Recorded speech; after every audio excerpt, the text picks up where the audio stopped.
Abbaa, kan Ilmaa, kan Hafuura Qulqulluu, Waaqa tokkoo, Ameen. Yaa Waaqayyo Gooftaa, waaqota keessaa kan akka keetii eenyu? Galataan kan ulfaatte, qulqullummaadhaanis kan ifte kan akka keetii eenyu? Namoota dhugaa keetiif ibsuudhaaf kan hayyamte si galanni maqaa keetiif haa ta'uu. Ameen. Yeroo kana biyya keessa ta'ee biyya alaa ta'uudhaan sagalee Waaqayyoo, sagalee jiruu, sagalee afuraa kan dhaggeeffachaa jirtan maatii Waaqayyoo bakka jirtanitti harjoomni Sillaasee, kadhaa fi waadaan qulqulleettii Dubroo Maariyaamii, eeggumsii fi qarqarri qulqulloota ergamtootaa eebbi abboota keenyaa nu faana haa ta'uu. Ameen. Waa'ee isaa dubbachaa turte wangeela Luqaas boqonnaa 2 lakkoofsa 38 amma akka hayyama Waaqayyootitti Waaqayyoon keenya dubbii kanaan nu hunda keenya iyyuu nu barsiisa. Mata dureen kaayoon mata duree barumsa keenyaa kan ta'u bara jiruu keenyaa gaafa Waaqayyo eegnu lafa kanarra jiraannu akkamitti akka jiraannu akkamitti akka deddeebinu jiruu qulqullummaa raajittii Haannarraa barachuudha. Egaa kitaabni qulqulluun wangeelli Luqaas boqonnaa 2 lakkoofsa 36 kaasee gaafa ilaallu namni raajittiin Haannaa jedhamtu abbaan ishee kan Faanu'eel jedhamu ishee sanyii Aseer kan taate hin jirtii turtee jedha. Namni kuni bara jiruu isheen durbummaadhaan waggaa 15 erga jiraatteen booda waggaa 15ffaarratti gara gaa'ilaatti seentee waggaa 7 qofa gaa'ila keessa turtee abbaan manaa ishee jalaa erga boqateen booda isheen san booda gaa'ila biraa odoo hin barbaadinii mana Waaqayyoo keessatti sooma fi kadhaadhaan jabaattee jedha. Halkanii fi guyyaa tajaajilaa mana qulqullummaa Waaqayyo keessa jiraattee jedha. Egaa maatii Waaqayyoo kanarraa kan barannu dubartoonni yookaan dubareewwan gara gaa'ilaatitti kan seenuu qaban yookaan immoo gaa'ilaaf ga'eessa kan ta'an waggaa 15tti akka ta'ee irraa baranna. Garuu bara kana keessatti gaafa ilaallu namoonni waggaa 20 ta'anii ijoolleen durbaa waggaa 20 ta'anii warri isaanii mucayyoon kiyyaa ganaa daa'imaa gaafa jedhan dhagaaman. Kun immoo ijoollee keenya isa gaa'ila Waaqayyo eebbisee isaaniif qopheessa keessa yoo yeroo kennametti achi keessa galuu baatan isaan badiidhaaf hojjaa sagaagalummaadhaaf isaan saaxileessa. Namoonni ijoollee isaanii gaa'ilarraa dhoorguu danda'an malee sagaagalummaarraa cubbuu kaanirraa eeguu dhoorganii jalaa baasuu hin danda'aniis. Kanaaf isheen achi keessa seente waggaa 22ffaattis ganaa dargaggeettii taatee isheen fedhii foon ishee waakkattee dhiiftee haadha hiyyeessaa maballatii jechuudha taatee jiraachuudhaaf sooma fi sagadaadhaan bara jiruu ishee raawwachuudhaaf murteeffattee jedha. Kanaadhaaf waan kana ta'eef isheen immoo Waaqayyo obsa ishee, isaaf bitamuu ishee, soomii ishee, kadhaa ishee, sagadaa ishee irraa fudhatee Waaqayyo kenna 4 gurguddaa isheedhaaf kennee jedha. Maaliidhaaf? Inni gatii ilma namaa, gatii gaarii kan hin hirraaffanne, kan isa eeganii, kan beeku, madaalaa gatii ilma namaa kan beeku Waaqa dhugaa waan ta'eef dadhabbee ishee sanii hin hirraaffanne kenna gurguddaa 4 isheedhaaf kenne. Tokkoffaa Hafuurri qulqulluun Waaqayyoo ishee irra bule jedha. Ilmoo Waaqayyoo taate. Maaliidhaaf?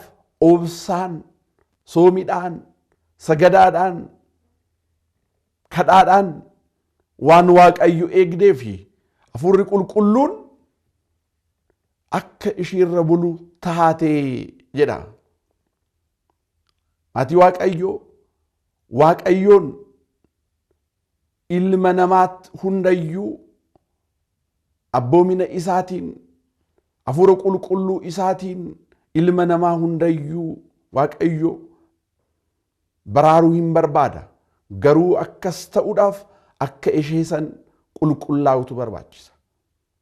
Hiree guddaa kana argatte bulmaata biraa hin taane, bulmaata namaa yookaan immoo bulmaata hafuura seexaanaa hin taane, bulmaata mana hafuura qulqulluu taate.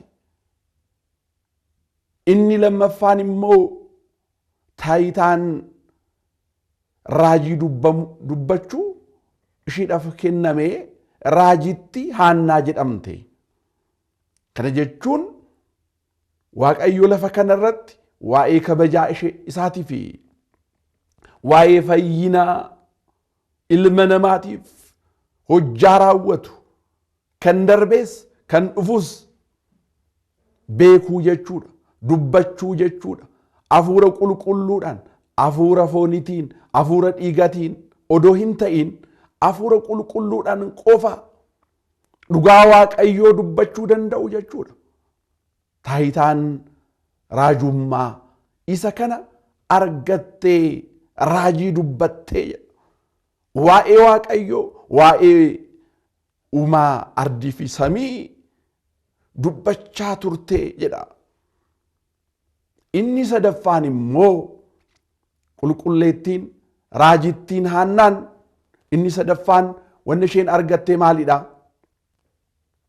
Isa fayyisaa addunyaa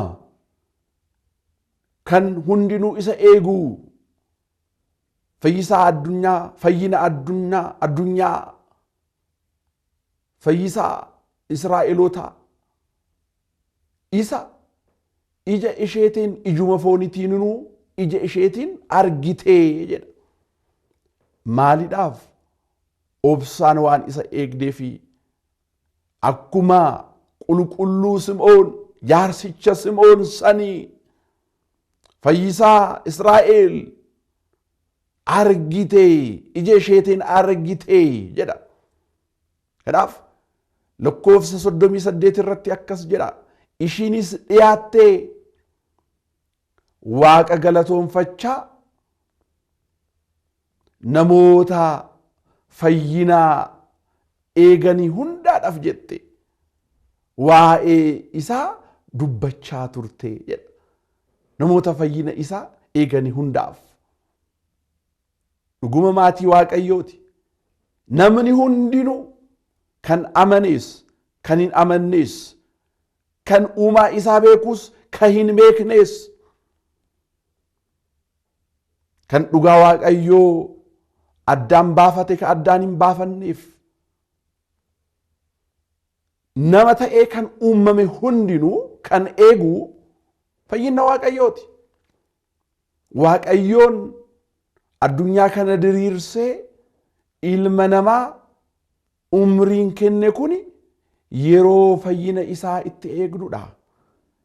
Yeroo badhaadhina lafa kanarraa, yeroo gammachuu foonii yookiin cubbuudhaan itti gammannu, yookiin immoo maallaqa walitti qabannu, yookiin immoo barumsa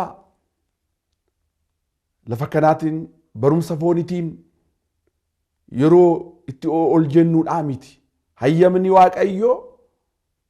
waaqayyoon kan nu eegu, yeroo kana kan nuuf kenne yeroo isa itti eegnudha. Garuu meeqaa keenyatu dhugaa kana hubate? Ilma namaa keessaa meeqatu dhugaa kana hubate?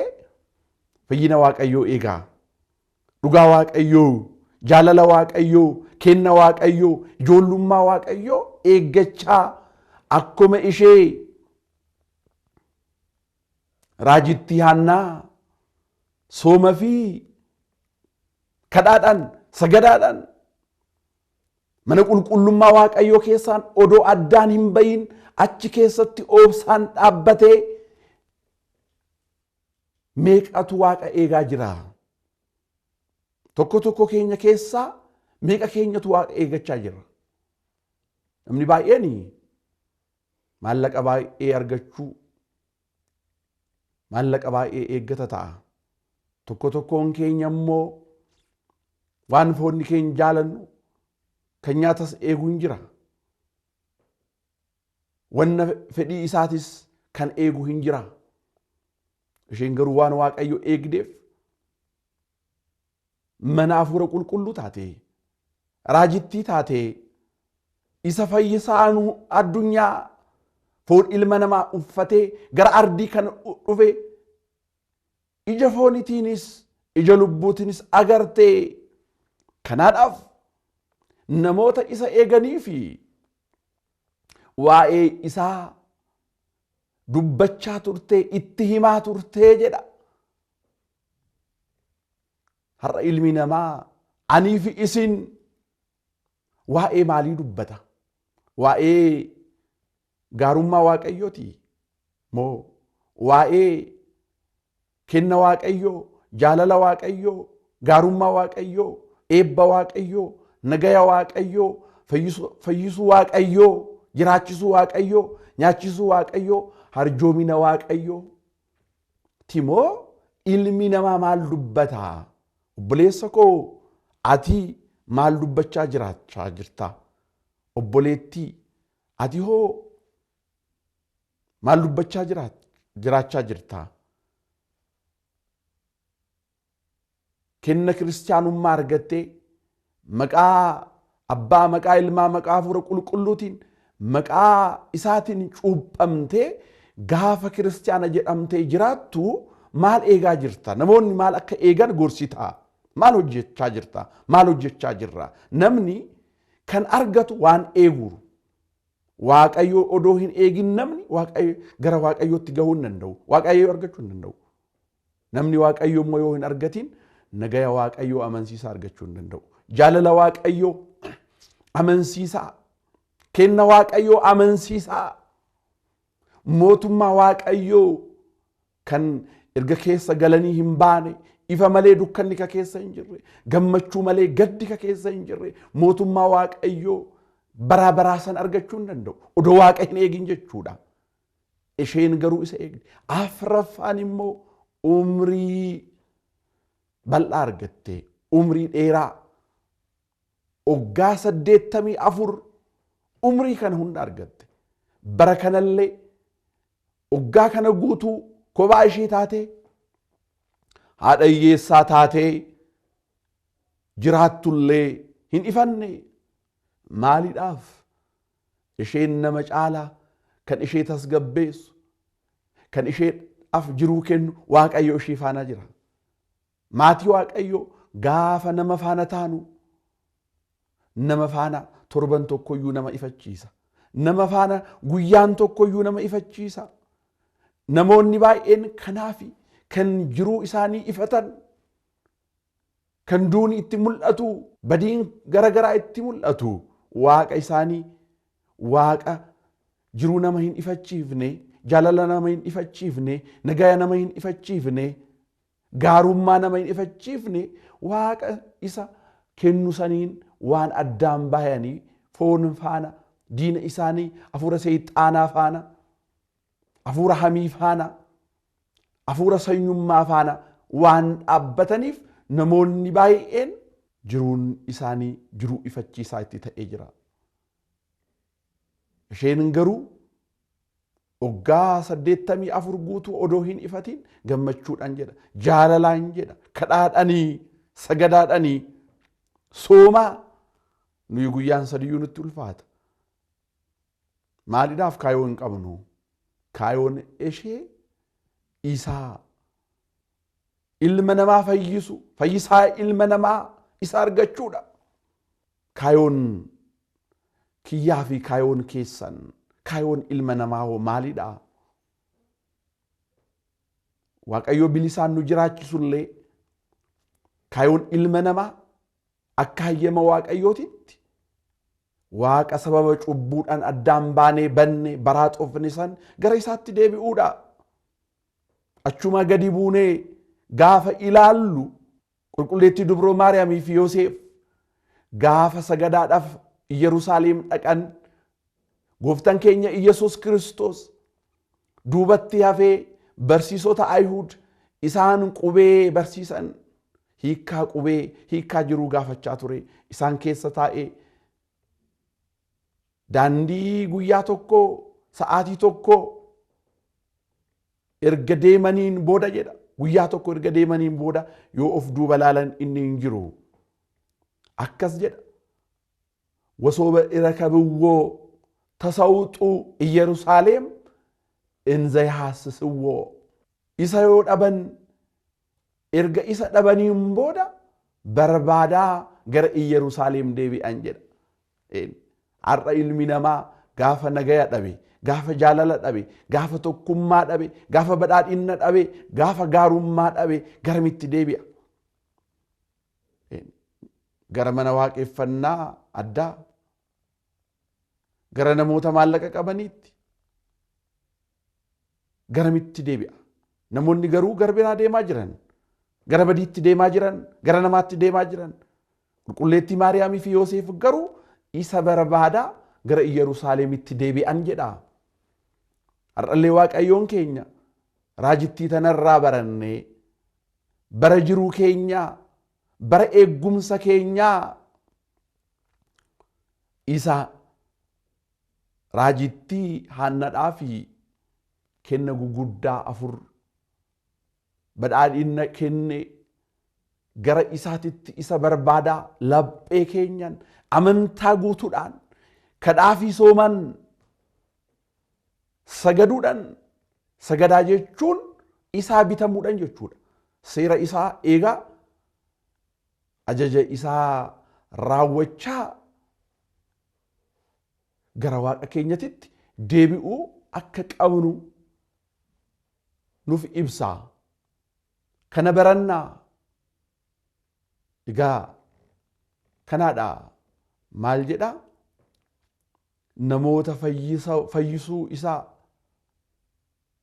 fayyina eeggataniif, Israa'eloota fayyina isaa eeggataniif waa'ee isaa dubbachaa turte, waa'ee isaa itti himaa turte jedha. Ilmi namaa bifaa fi fakkeenya waaqayyootiin kan uumame. Anii fi isin bifa waaqayyoo fi fakkeenya waaqayyootiin kan uumamneef waa'ee isaa, uumuu isaa, nyaachisuu isaa, obaasuu isaa, fayyina baraa baraa ilma namaatiif kennuu isaa kana hundayyuu kan raawwatu isa qofa ta'uu isaa, waa'ee isaa namootatti akka himnuudhaaf. Keessattuu manni amantaa kiristaanummaa ortodoksii warroota waaqii keessa jiran waa'ee amantaa qulqulleetti, waa'ee amantaa sirrii dhugeettii taate kana sooma fi sagadaadhaan, kadhaadhaan, hafuura waaqayyootiin qarqaramuudhaan waa'ee isaa dhugaa waaqayyoo, dhugaa amantii namoota waakkatan waakkii fi shakkii keessa jiran akka himnuudhaafi akkasumas cuuphaa dhabanii dukkana keessa jiran namoota dukkana keessa jiran cuuphaadhaan maqaa gooftaa Yesuus Kiristoosiin cuuphamanii mootummaa waaqayyoodhaaf akka qophaayan namoota baraaxayan namoota daandii sirrii irraa badan isaaniif waa'ee daandii sirrii waa'ee waaqayyoo waa'ee isa daandii sirrii diriirse waa'ee gooftaa Yesuus Kiristoos waa'ee kenni guutuun ishiif kennamte qulqulleettii Maariyaamii waa'ee qulqulloota ergamtootaa akkasumas waa'ee namoota cubbuurraa hiikanii akka bilisa baasan waaqayyo isaan muude waa'ee lubootaa waa'ee fannoo gooftaa Yesuus Kiristoos inni fayyina keenya akka ta'e mallattoo fayyina akka ta'e waa'ee kana dubbachaa akka jiran namni yoo amantaadhaan dubbate inni akkuma qulqulleetti Haannaa isaan kaayoo fi qulqullummaadhaan dhaabbatee soomii fi kadhaadhaan dhaabbatee sagadaa waaqaaf bitamaa yoo dubbate dubbiin isaa hin dhagayama. Dubbiin isaa sunillee namootatti hin dhagama namoonnillee akkuma qulqulleettii dubroo Maariyaamiif Yoosef isaa barbaada gara isaatti deebi'uu hin danda'ama. Kanaaf maatii waaqayyoon isheedhaan kallattee isheetiin nu hundi keenyayyuu bara jiruu keenyaa bara eeggumsa keenyaa waa'ee isaa dubbachaa dhugaa dubbachaa amantaa dubbachaa jaalala waaqayyoo dubbachaa nageenya waaqayyoo dubbachaa gaarummaa isaa dubbachaa waaqeffannaa dubbachaa waan gaarii dubbachaa akka jiraannu akka uumamne kana barannaa. Egaa isheen waa'ee isaa dubbachaa jiraattee dubbachaa jiraachaa jiraattee jedhee akkuma dubbate san nullee isheerraa barannee bara hafe bara jiruu keenyaa gaabbiidhaan gara waaqayyootti deebinee waa'ee isaa ragaa waa'ee isaa dubbachaa waa'ee isaa jiraachaa amantaadhaan jaalalaan nagayaan jiraannee dhaaltuu mootummaa isaa akka taanu harjoomni Sillaasee waadaa fi kadhaan qulqulleettii dubroo Maariyaamii eeggumsi qulqulloota ergamtootaa eebbii abboota keenyaa nu faana haa ta'u. Waa'ee isaa dubbachaa turte. Wangeela Luqaas 2:38. Ameen.